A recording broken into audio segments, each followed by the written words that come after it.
ഇതിനിടയിലാണ് governor R Laker August 15 തലേ ദിവസം വിഭജന ഭീതി ദിനമായി ആചരിക്കണം എന്ന നിലയിൽ വളരെ വിചിത്രമായ സംഘപരിവാർ രാഷ്ട്രീയത്തിൻ്റെതായിട്ടുള്ള ഒരു സർക്കുലർ ഇറക്കിയത്.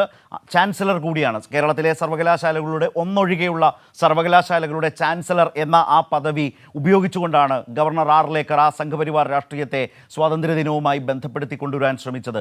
വിഭജന ഭീതി ദിനാചരണം വേണം എന്നായിരുന്നു ആർ ലേക്കറുടെ ആ സർക്കുലർ. പക്ഷേ അത് പൂർണ്ണമായും കേരളത്തിൻ്റെ ക്യാമ്പസുകൾ തള്ളിക്കളയുന്ന നിലപാട് സ്വീകരിച്ചു. കേരളത്തിൻ്റെ ഉന്നത വിദ്യാഭ്യാസ മന്ത്രി ഇന്നലെ ഇതേക്കുറിച്ച് പറഞ്ഞത് അങ്ങനെ ഒരു വിഭജന ഭീതി ദിനം ആചരിക്കില്ല എന്ന് തന്നെയാണ് ഇന്നലെ തന്നെ വ്യക്തമാക്കിയത്. സംസ്ഥാനത്തെ കോളേജുകൾ ആ നിർദ്ദേശം നടപ്പിലാക്കേണ്ട എന്ന നിലപാടിലാണ് സർക്കാർ എത്തിയിട്ടുള്ളത്. ഞാൻ അതാണ് സൂചിപ്പിച്ചത്, മന്ത്രി ഇന്നലെ തന്നെ പറഞ്ഞത്. എന്നാൽ വിവിധ സർവകലാശാല വൈസ് ചാൻസലർമാർ എന്ന് പറയുമ്പോൾ ഈ ചാൻസലറായിട്ടുള്ള ഗവർണറുടെ താല്പര്യാർത്ഥം വന്നിരിക്കുന്ന വൈസ് ചാൻസലർമാർ അല്ലെങ്കിൽ സർവകലാശാലകൾ ഭരിക്കുന്ന താൽക്കാലിക വൈസ് ചാൻസലർമാർ എന്ന് തന്നെ അതിനെ പറയണം.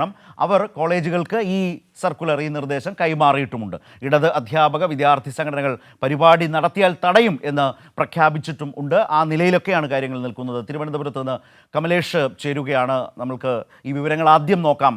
വളരെ പ്രധാനപ്പെട്ട ഒരു വാർത്തയാണ് ഈ ദിവസം, അതുമായി ബന്ധപ്പെട്ട് വളരെ പ്രാധാന്യമുള്ളതുമാണ്. ഞാൻ സൂചിപ്പിച്ചതുപോലെ കമലേഷ്, സർക്കുലർ ഇങ്ങനെയാണ് ചാൻസലറായിട്ടുള്ള ഗവർണർ ഇറക്കിയിട്ടുള്ളത്. പക്ഷേ കേരളത്തിലെ ക്യാമ്പസുകളും സർവകലാശാലകളും അത് ഏറ്റെടുക്കില്ല എന്ന് ഒറ്റ സ്വരത്തിൽ പറയുകയാണോ? ശരത്, തീർച്ചയായും ഈ സർക്കുലർ വൈസ് ചാൻസലർമാർക്ക് ചാൻസലർ നൽകിയ ഘട്ടം ആ സമയത്ത് തന്നെ അതിനെതിരായ എതിർപ്പുകൾ, വിമർശനങ്ങൾ ഉയർന്നു വരുന്ന സാഹചര്യമുണ്ടായി. കേരളം ഒന്നടങ്കം ആ നിർദ്ദേശത്തെ തള്ളുകയും ചെയ്തു. നിലവിൽ ഇന്നിപ്പോൾ വിവിധ സർവകലാശാലകൾ ഇത് നടത്തില്ല എന്ന് പറയുന്നുണ്ട് എങ്കിൽ പോലും കേരള സാങ്കേതിക സർവകലാശാല അടക്കമുള്ള സർവകലാശാലകളിൽ ഇത് നടപ്പിലാക്കും. അതിനാവശ്യമായ നിർദ്ദേശങ്ങൾ കോളേജുകൾക്ക് നൽകിയിട്ടുണ്ട് എന്നാണ് വൈസ് ചാൻസലർ പറയുന്നത്. ഇന്നലെ വൈകിട്ടോടുകൂടി കേരള സാങ്കേതിക സർവകലാശാലയുടെ വൈസ് ചാൻസലർ പറഞ്ഞത് ഗവർണറുടെ നിർദ്ദേശം അല്ലെങ്കിൽ ചാൻസലറുടെ നിർദ്ദേശം കോളേജുകൾക്ക് നൽകിയിട്ടുണ്ട്.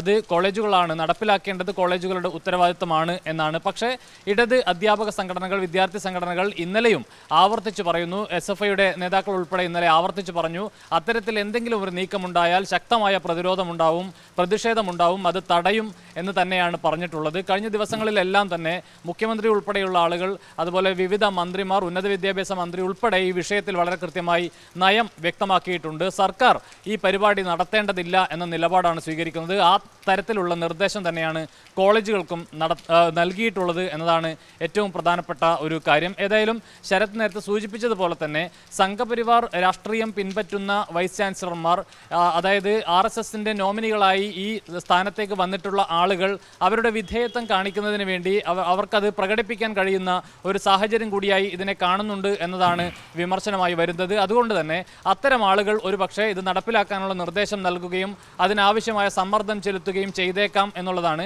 ഏതായാലും ഏത് കോളേജിലാണെങ്കിലും ഏത് സർവകലാശാലയിലാണെങ്കിലും ഇത്തരത്തിലുള്ള ഒരു നീക്കമുണ്ടെങ്കിൽ, അതായത് സ്വാതന്ത്ര്യദിനത്തിൻ്റെ ആ പ്രൗഢി, ആ ശോഭ കെടുത്തുന്നതിന് വേണ്ടി, അതിൻ്റെ വില കുറച്ച് കാണിക്കുന്നതിന് വേണ്ടി, അതിനെ ഇല്ലാതാക്കുന്നതിന് വേണ്ടിയുള്ള ഒരു ഇടപെടൽ, ആസൂത്രിതമായ ഒരു സംഘപരിവാർ ഇടപെടലാണ് ഇതിലൂടെ നടക്കുന്നത് എന്ന വിമർശനമാണ് വരുന്നത്.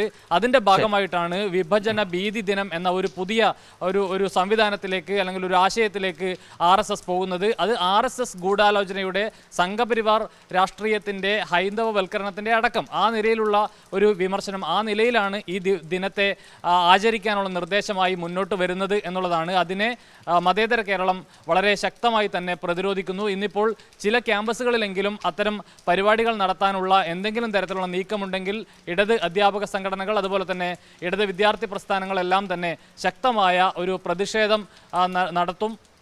ആ നിലയിൽ അത്തരമൊരു നീക്കമുണ്ടെങ്കിൽ അതിനെ തടയും എന്ന് വളരെ കൃത്യമായി പറഞ്ഞിട്ടുണ്ട്. ഏതായാലും നിർബന്ധ ബുദ്ധിയോടുകൂടി ഇത് നടപ്പിലാക്കണമെന്ന നിർദ്ദേശം നൽകിയിട്ടില്ല എന്ന വിശദീകരണമാണ് രാജ്ഭവൻ ഇതുമായി ബന്ധപ്പെട്ട് നൽകിയിരിക്കുന്നത്. ഏതായാലും കഴിഞ്ഞ വർഷവും സമാനമായ നിലയിൽ ഈ വിഭജന ഭീതി ദിനം ആചരിക്കണമെന്ന നിർദ്ദേശം രാജ്ഭവൻ നൽകിയിരുന്നു. പക്ഷേ കേരളം അത് ആ നിലയിൽ അംഗീകരിച്ചിട്ടില്ല, ആ നിലയിൽ അത് നടപ്പാക്കിയിട്ടില്ല എന്നുള്ളതാണ് നമുക്ക് കാണാൻ കഴിഞ്ഞിട്ടുള്ളത്. ശരത്, ശരി, കമലേഷ് ഇക്കാര്യങ്ങളാകെ സൂചിപ്പിച്ചു. ഒരു പ്രധാന കാര്യം, സംഘ്പരിവാർ, RSS നേതൃത്വം കൊടുക്കുന്ന സംഘ്പരിവാർ രാജ്യത്തിൻ്റെ മതനിരപേക്ഷതയെ എത്രമാത്രം ഭയപ്പെടുന്നു എന്നുള്ളതാണ്. മതനിരപേക്ഷ ഭീതിയാണ്, ആ ഭീതി, അതിനെയാണ് വിഭജന ഭീതി എന്ന നിലയിലേക്ക് കൊണ്ടുവന്ന് അവതരിപ്പിച്ചുകൊണ്ട് ക്യാമ്പസുകളിൽ മുന്നോട്ട് പോകാൻ ശ്രമിക്കുന്നത്. പക്ഷേ കേരളത്തിലെ ക്യാമ്പസുകൾ എടുക്കില്ല എന്ന നിലപാട് തന്നെ സ്വീകരിച്ചിരിക്കുന്നു.